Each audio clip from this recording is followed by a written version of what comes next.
Welcome back, Mystery Seekers, for another episode of the Mystery Society. We're in Season 4, Lost at Sea. I'm Taylor Dahl. I'm Nate Doan.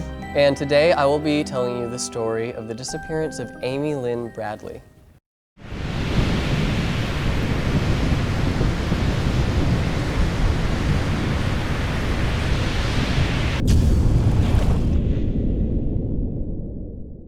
I like when there's a middle name. That's how you know it's like a really mysterious. Mm-hmm. Or maybe there were just so many other Amy Lynns.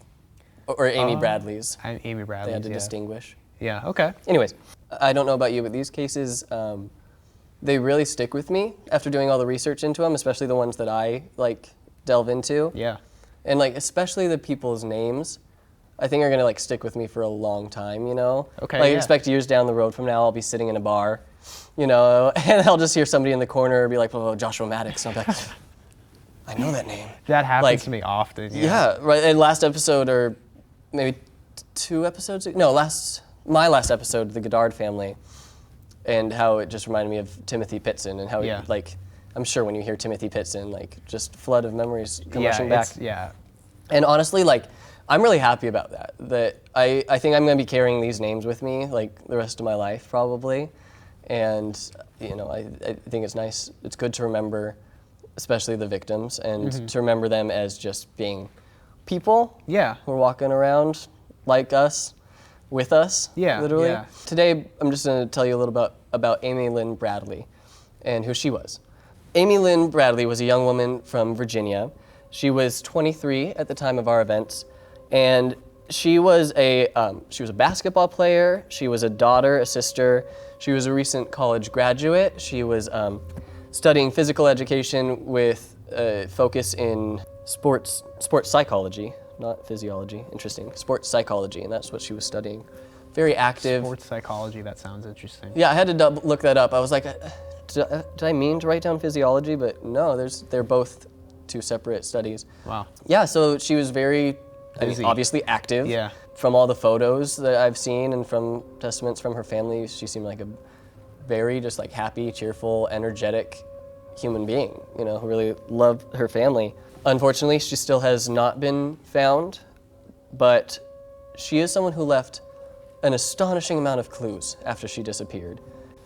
So in March of 1998, the Bradley family boarded the Royal Caribbean's Rhapsody of the Seas. I love the titles of all these ships. That's pretty cool. And I thought it was interesting because almost all the ships, I want to throw a "the" at the beginning. I'm like, it's the Rhapsody of the Seas. No. Yeah. We don't do "the" in our ships' names. It's Yeah. Disney Deluxe or whatever that last right. one. Yeah. They sound very regal in their names. Her whole family boarded the Rhapsody of the Seas.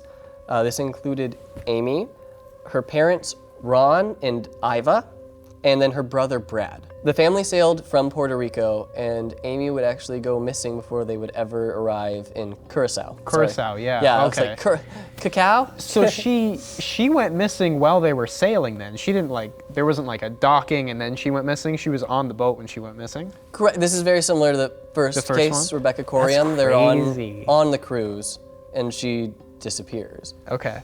On March 23rd, this is the 3rd night of their trip. They depart from Aruba, and they're sailing to Antilles. Amy and Brad were partying in one of the on-ship dance clubs, and they were drinking. Dude, this is a huge ship. They I looked up, 13 decks on this ship. Oh my God. 13 floors. That's Can you imagine crazy. the 13-story hotel just out on the ocean? I didn't even realize cruises were so big in the 90s. Huge ship. So this is one of the clubs that they were dancing in. They're drinking and dancing, Amy and Brad, her brother, having a fun time. They're dancing with the ship's band called Blue Orchid.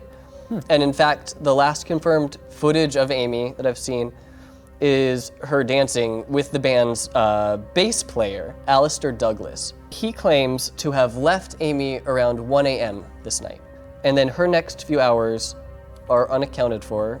So about 4:15, her dad said, or she supposedly came back to her room, and her dad woke up a little bit later, and he said he woke up, I think they were all sharing a big suite or something, because he woke up and he said he looked out on the balcony, and Amy was passed out in a chair on the balcony. Okay. He goes back to sleep, half an hour later wakes up, she's gone, and they never see Amy again. They were about to dock in Curacao that morning. Obviously, their parents immediately, when they can't find her, are just distraught and protective. Obviously, they instantly think something's wrong. They alert the ship and let them know that Amy is missing. Yeah. And they ask them, do not dock in Curacao. We need to search the ship for our daughter. And they said, okay, yeah, we'll search the ship. We're docking in Curacao. They dock in Curacao, and they let everybody off the ship. Wow, okay. That's not a great idea. Not in the slightest. Then they did a complete and thorough search of the ship. Yeah, okay. Except they didn't do a complete and thorough search of the ship. They got us again with the cruise ships. Too many floors. Too many floors. What, you want to search 13 decks? Who do you think I am? No, what deck did you see you last on? We'll go check. We don't have a deck 14. All right, so they didn't search. And so then when the FBI finally got involved for this missing person, because that's what should happen, they found out the search done by the crew was, oh, let me see, I wrote down pathetic, minimal. So the FBI finally do a real search on the 26th. This is 3 days after she disappeared, is when the FBI finally gets their hands on the ship and starts searching around. The bass player, Alistair, the morning after dancing away their night with Brad and Amy, comes up to Brad the next day. This is when they're looking for Amy before they've told the ship captain that she's gone. Alistair Douglas walks up to Brad and he says, hey, sorry about your sister.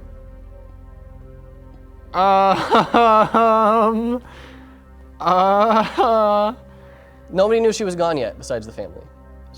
A couple passengers said that they did see him with Amy around 5:40 a.m., which is right after she disappeared from the balcony of her room. The FBI went to search through the database of all the photos that had been taken on the ship during this cruise. Every photo with Amy had been deleted. Whoa! A cab driver, I believe it was on Curacao, said that he cited her because she came up frantically asking to use somebody's phone. This is what's so interesting about this, is because most of our people disappear. There might be a clue here or there, stuff turns up later. With Amy, she disappears, and we have multiple, pretty confirmed sightings of her afterwards. Oh, wow. Yeah. A sailor later on visits a brothel, says that he recognized Amy. She told him her name's Amy from Virginia. She asked for help.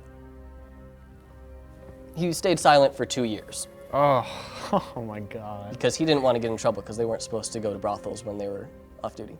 A nearby beach, there's a man on vacation there. He said he was approached by a woman that he is 100% convinced was Amy.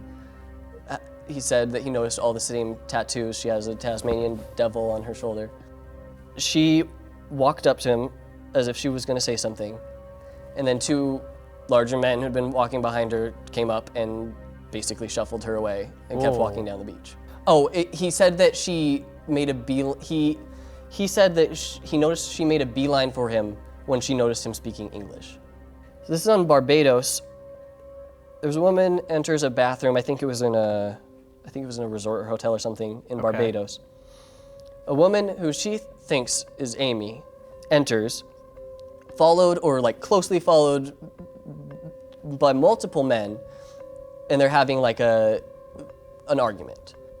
After they left, she told this woman she's Amy from Virginia. Yeah. And this woman says she just didn't connect the dots until much later. There are a lot of scumbags in the world. I mean, come on. Here we are. But lowest of the low has got to be somebody who preys on a suffering family. Why does it always go like this? So Frank Jones was a private investigator who convinced the family that he had info on where Amy was and he's tracking her down and is working on a rescue operation. He then took tens of thousands of dollars, sending fake photos of Amy that he was following. Wow. Just to get more faith and more money. And by the end of this, he'd taken over $200,000 from this family. They sent a trusted, another PI, a friend that I guess they had, to check on him. He found him wasted at the bar, just partying. Never had a clue where Amy was. Jesus Christ. I mean, that's like scumbag shit. That's like the worst thing you can do. And it's all planned too. He had to like construct a whole plan, find the family, decide to prey on them. You know how brilliant he probably thought he was? It was just dirt. His biggest clue, probably, but it's a tough one. 2005, they're sent photos of Amy, someone who looks like Amy, being advertised as a sex worker in the Caribbean off a website. Yikes. Multiple professionals agree that these photos are very likely Amy. That does look a lot like Amy. They can't, unfortunately, trace the source of the photos at all. Damn. Yeah, so this woman, the woman who'd seen her in the bathroom in Barbados, Yeah. didn't recognize her until they started posting the photos for Jazz, the sex worker that they were like, this might be Amy that they were looking for. She's like, that was the woman I saw in the bathroom in Barbados. It just blows my mind because there's so many sightings of Amy since she's disappeared. These are the ones we know about. How many other times has this woman like come up to somebody and begged for help and she's still not been like returned home? That's what just blows my mind, is like we have so much. That's such a scary thing to think too, is like you could be kidnapped and then you could get out and try to find help and they just won't help you. Yeah. That's a crazy idea. Right. I can't imagine how helpless she must have felt. On both sides. I mean, imagine the family, like, that you have so many clues and then you're like literally showing the FBI photos of my daughter as a sex worker and they can't do anything about it. Yeah. It's a really tough one, but yeah, it's a very dark case of Amy Lynn Bradley's disappearance.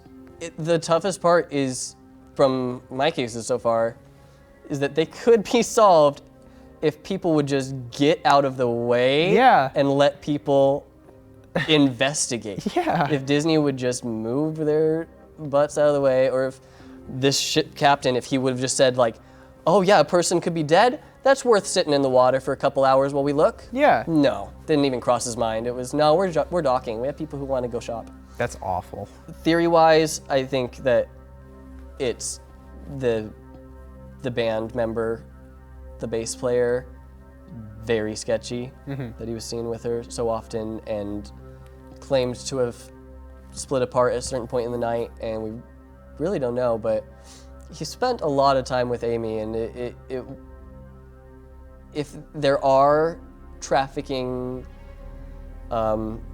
rings, organizations functioning in cruise ships, which, you know, we've heard stories of, employees of the ship make the most sense, honestly. Right, or a band that only gets hired every so often, you know? That's a perfect cover.